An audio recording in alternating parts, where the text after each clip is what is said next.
Grandpa stood up holding his water glass. Everyone got quiet. "So happy you're using that college money we saved," he said with a big smile. I stopped eating, my spoon fell. "What money?" I said. Everyone stopped talking. It felt like someone turned off the music. Dad started coughing really hard. Water went on his shirt. Mom's face turned white like paper. My baby cousin Emma looked at me with big eyes. "You really don't know," she said in a tiny voice. That was the day everything changed. One dinner made my whole family fall apart like a broken toy. I thought Thanksgiving would be nice, but Grandpa's big house felt scary, like a place where I didn't belong. The driveway had bright lights everywhere. Through the windows I could see my family sitting at a huge table. Everyone wore fancy clothes, shiny buttons and fake smiles. I looked down at my old dress from the thrift store. It had wrinkles. I told myself to just breathe. I just wanted to get through dinner without feeling like a stranger. The house smelled like cookies and cinnamon when I walked in. It was warm inside. Grandma Lucy ran over with a plate of cookies. She still called me sweetie like when I was little. Her voice made me feel safe in that big scary house. Grandpa Tom sat at the end of the table. His white hair looked perfect under the fancy light. He was the kind of man who could make everyone listen without saying a word. When he saw me, his face got soft. "There's my Sophia," he said. For just a second I felt better.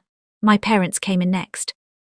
They were loud and laughing too much at Uncle Mike's silly jokes. Dad patted my back like we barely knew each other. Mom kissed the air next to my face. "Try to smile, honey," she whispered. I could hear her voice shaking. I nodded and pretended I didn't notice. "Jake," I said to my brother. He didn't even look up from his phone. We hadn't really talked in a long time. Dinner started and the table was full of food, turkey and potatoes with lots of butter. Wine glasses so fancy I couldn't even say their names. I sat between Grandma and Aunt Sarah. She started asking me lots of questions about school and my life, but it felt like a test, not like she really cared. I smiled and gave short answers. My fingers touched the edge of my plate over and over. Grandpa laughed from far away, a big deep sound, the sound of someone proud of his family. For a minute I almost believed everything was okay. I wanted to believe it, because pretending was easier. Easier than remembering my parents don't answer when I call, that they stopped asking about my homework, that I was sitting there in a dress I bought with my last bits of money. The candles moved. Someone poured more wine. I looked around at everyone and thought maybe this year would be different. Maybe things could stay nice for more than one night, but deep down a quiet voice said something I didn't want to hear. Good times in this family always end badly. When Grandpa put his glass down, the whole room felt smaller. His voice had been warm, but now his words hung in the air like smoke. "So happy you're using that college money we saved." For 1 second nobody moved. I blinked hard. "What money?" I asked. My voice was quiet but sharp. It was like I broke something. Dad's chair made a loud noise when he moved. He coughed really hard with his hand over his mouth. Wine spilled on his sleeve. Mom dropped her fork. Her face went so pale, even the light from above looked colder now. Emma, my 6-year-old cousin, looked up from her food. Her eyes were big and honest. "You really don't know," she whispered. The table got so quiet. The only sound was the heater humming. Grandpa looked confused. "The money," he said slowly like he was talking to a baby. "The money we started saving when you were born. We added more every year. Your parents were taking care of it." I turned to look at Dad. His face was red. His mouth was tight. Mom was staring at her plate. Her ring was shaking against the dish. "You were taking care of it," I said. Every word felt heavy. Because I've been working at a coffee shop for almost no money, eating cheap noodles every night, and somehow that money never came to me. Mom's voice came out thin and weak. "Sophia, please, we needed it for important things, for the house, for Jake's teeth work. You were doing okay." "Okay." I laughed, but it didn't sound happy. Do you even know what okay meant for me? Working late while doing homework, not eating so I could pay rent, you thought that was okay? Grandpa's face got hard. All the proud look went away. "That money wasn't for you to use," he said, looking at my parents. "We told you clearly it was for Sophia, for her future." Dad's voice changed from guilty to angry. "Maybe if you hadn't put it in our names." "Enough," Grandpa said sharply. His voice cut through the air like broken glass. "We trusted you." The quiet that came next was awful. Grandma's eyes got watery. Aunt Sarah leaned closer. She looked excited like this was a TV show. My cousins looked at their plates. And me, I couldn't breathe. I sat there around all the gold forks and nice plates. I understood that the family who talked about loyalty had stolen my future, one emergency at a time. I pushed my chair back. It made a loud scraping sound on the floor. "You let me struggle," I said quietly. And you just watched. Mom reached toward me, but I moved my hand away. Don't, I said, my voice was low and steady. You can't fix this by crying. I stood up. The fancy light above threw pieces of light on their faces. Nobody came after me when I walked away. In the hallway I saw myself in a gold mirror. I looked small and angry and different, and somewhere deep inside, under all the shaking, a new thought started. If they could lie so easily, they had no idea what the truth could do. The air outside was so cold. My breath made little clouds. The big house behind me glowed warm and gold. But every window felt like it was watching me leave. I didn't cry. I couldn't. I drove home not saying anything. Holding the wheel so tight my hands hurt. When I got to my apartment, my dress still smelled like their flowers, roses and smoke. I took it off and threw it on the floor. I sat on my bed shaking. I kept hearing Grandpa's voice so clear. The money we saved for you, and Dad's, we meant to pay it back. Every word played again like a lie I was taught to accept. Everything around me looked smaller than this morning. The paint falling off the walls, the light that kept flickering. The pile of bills on my desk. Some paid, some I hadn't even opened yet. The numbers got blurry when I looked at them. Rent, school money, food, interest, every hard thing I did. Every hour I spent thinking struggle made me strong. It was all for nothing. They let me live like this while they lived comfortably on money that was mine. I opened my computer and looked up the bank Grandpa mentioned, one I never used before. After an hour of trying and making shaky phone calls, I finally got someone to talk to me. Do you have an account with my name, Sophia Martinez? The hold music played forever. Then a voice came back, careful and slow. Yes, but there's no money in it. No money. The words felt almost gentle, like they were trying not to hurt me, but they did. The person on the phone waited. Money was taken out a lot, signed by Robert and Diana Martinez. I said thank you, hung up and sat in the dark, no music, no crying, just quiet pushing against the walls. The next morning I walked into the school's help office. I was holding a folder with every paper I could find. Loan papers, work papers, school help letters. The lady at the desk listened quietly. She flipped through the pages. When she finally looked up, her eyes were calm. Sophia, if that money was saved for your school and they used it for themselves, that's called stealing, she said. The word hung heavy between us. Ugly, legal, final. Is that against the law? I asked. It can be, she said gently. If you want to do something about it, start collecting proof. That night I did exactly that. I built a pile of papers taller than my school books. Bills, records, every piece of the life I survived without their help. I put them on my floor piece by piece until the carpet disappeared under paper. Every paper was a scar I could finally see. When I was done, I stood there in the quiet, surrounded by the life they stole, and I knew I wasn't helpless anymore. They taught me that being quiet was being strong, but now I knew the truth. Being strong was speaking up first and letting the truth do the rest. Christmas came fast, wrapped in fake happiness and lights that didn't make anything warm. The same house that sparkled at Thanksgiving now looked colder. Like even the gold in the lights couldn't hide the broken parts. I almost didn't go, but Grandpa called me himself. You should be here, Sophia, he said. You deserve to be. So I went, not as the quiet daughter anymore, but as the woman who knew the truth. The front door opened to the same smell of cinnamon and money. My parents were already there, dressed to match the room, perfectly pressed, perfectly fake. Mom's voice got high when she saw me.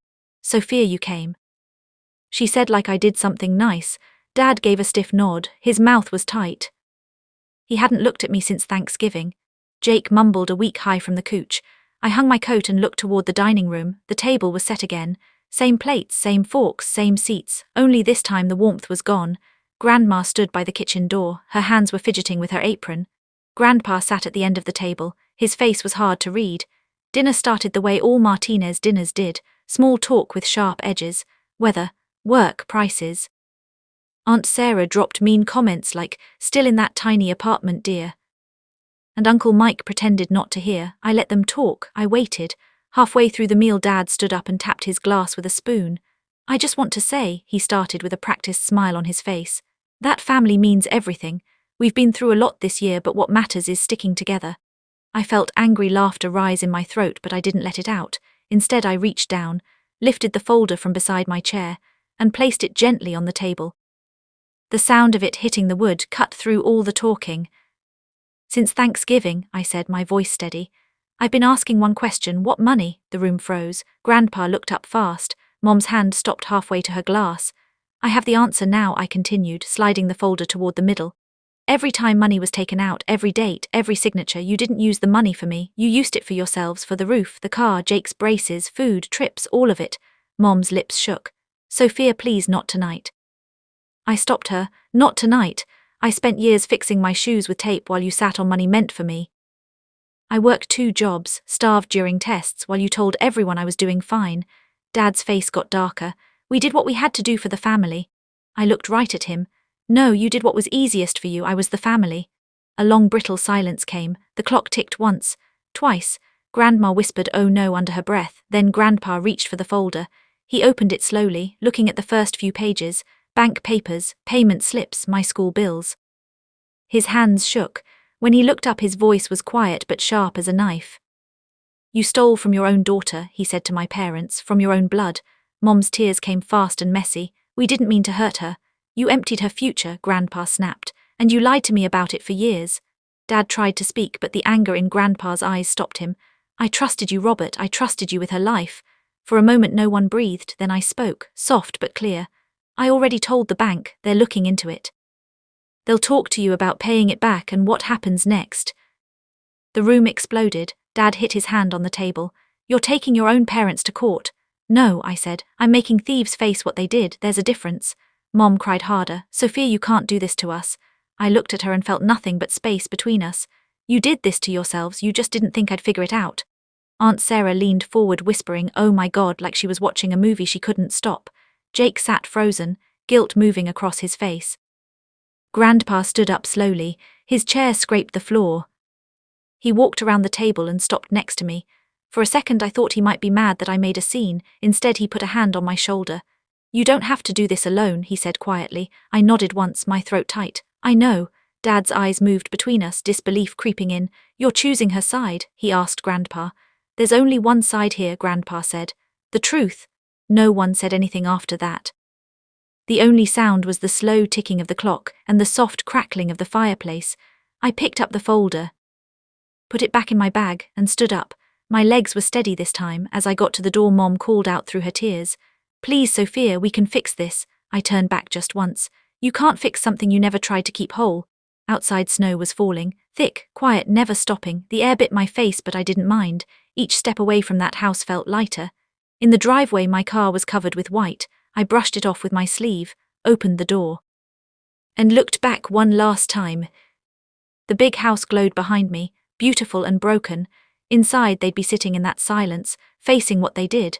And for the first time I didn't feel small. As I drove away, the snow caught in the headlights, spinning like tiny pieces of ash. The house disappeared in my mirror, and I whispered to no one. Everything broke again, but this time it wasn't me. The letter from the bank came a week later, thick envelope, official seal. I stared at it for a long time before opening it. They were checking everything, every time money was taken out. Every fake signature, every transaction. If they found stealing, the bank said my parents would have to pay it all back. I didn't smile, didn't cheer. Justice rarely feels like happiness. It feels like breathing again after being underwater for years. A few days later, Grandpa called. He didn't ask about the case. He just said, there's something waiting for you at the bank. When I got there, the bank person handed me a big check and a note in his handwriting. For your beginning, not your survival. $20,000, enough to lift the weight without erasing the memory of how it got there. I paid down my school loans that afternoon. Watching the number get smaller on the screen didn't feel like winning. It felt like taking back time that was stolen. I opened a new account with just my name. No shared signatures, no tricks, just mine. Spring came early that year. I finished school under pale sky, wearing a borrowed cap and a smile that finally felt real. In the crowd I saw Grandpa and Grandma clapping for me. My parents weren't there. I told myself I didn't care. And for once it was the truth. When I walked across that stage, I wasn't carrying their shame anymore. Only my own name and the quiet kind of peace that comes after the storm passes. They say family is forever, but forever doesn't mean blind loyalty. Sometimes it means knowing when to walk away. I used to think being strong was staying quiet, keeping the peace no matter what it cost. But now I know being quiet only protects the people who hurt you. Family isn't the people who share your blood. It's the people who don't steal your future. If you've ever had to choose truth over family, tell me where you're watching from, so I know I'm not alone. And hit subscribe, because the next story might remind you just how strong you already are. The months that followed were strange. Quiet in a way I wasn't used to. No angry phone calls, no surprise visits, just silence. Mom tried texting once. Can we talk? I didn't reply. Dad sent an email, long, full of excuses. I deleted it without reading past the first line. The bank's investigation moved slowly, but it moved. My lawyer, a kind woman with sharp eyes, kept me updated. They're cooperating, she said. Barely, but they are. That was enough for me. I wasn't looking for revenge, I was looking for what was mine. One afternoon Grandma called, her voice was soft, sad. I miss you, sweetie. I miss you too, I said, and I meant it. Can I see you, just me, no one else? We met at a small cafe near the park. She brought cookies in a tin, homemade, the kind she used to make when I was little. We didn't talk about the money. We talked about her garden, my new apartment, the books I was reading. It felt like breathing clean air. I'm proud of you, she said as we were leaving, for standing up even when it hurt. I hugged her tight. By summer the bank case was settled. My parents had to pay back every cent. It wasn't just given to me. They had to work for it, sell things, cut back. I heard through Aunt Sarah they sold the vacation house. Good, maybe now they'd understand what struggle really meant.